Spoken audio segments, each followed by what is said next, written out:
How to deal with anger and other low vibrational emotions. The first thing you have to understand is you can't stop the feeling. So when something upsets you, here are your options. You can try to ignore it, maybe distract yourself or focus on something else, but that will only work if the thing that triggered you really wasn't a big deal and you're not going to remember it in the near future or ever again. If something really bothers you, you have four main options. Most people take the unhealthy option because it's the easy option, which is to stay focused on the thing that upsets you and perpetuate that feeling. The reason we do this is because most of us currently vibrate at a frequency where anger, for example, resonates with us. So we get some satisfaction from dwelling on that anger and feeding energy into the thing that makes us angry, which of course continues to attract those vibrations into our lives. The second option is if something upsets you, maybe you can actually do something about it. To make things right, so to speak. I'm not talking about revenge. If you can take some action toward helping the other person to understand why what they did upset you and maybe wasn't a good thing to do, that can help to alleviate the anger or whatever it may be. Especially since you're taking action in the present rather than dwelling on whatever happened which is now in the past. Even if it doesn't work, just the fact that you made the attempt in good faith can help you to feel better. However, the second option, helpful as it may be, is not always available.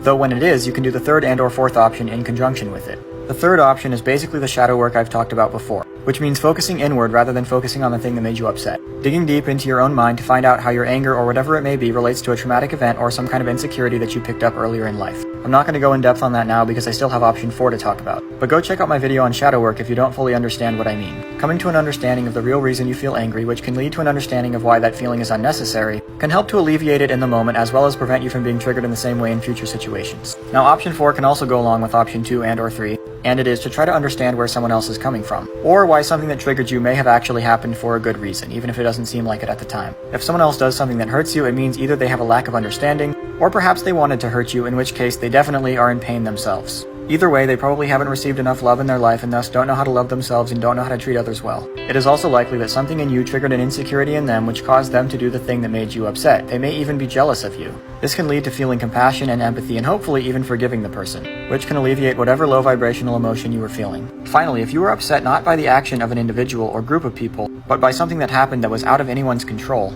it can be very helpful to have faith that it happened for a good reason, even if you don't know what that reason is yet. And it can be very helpful to look at it as an opportunity to practice patience, and an opportunity to challenge yourself by accepting that you're upset but not allowing that anger or whatever it may be to affect your actions. If you can do that, you've accomplished something good and may as well be happy about it and proud of yourself. My videos about shadow work and other related topics, including this video, are now in a playlist so they're easy to find. Thank you for watching. Cat.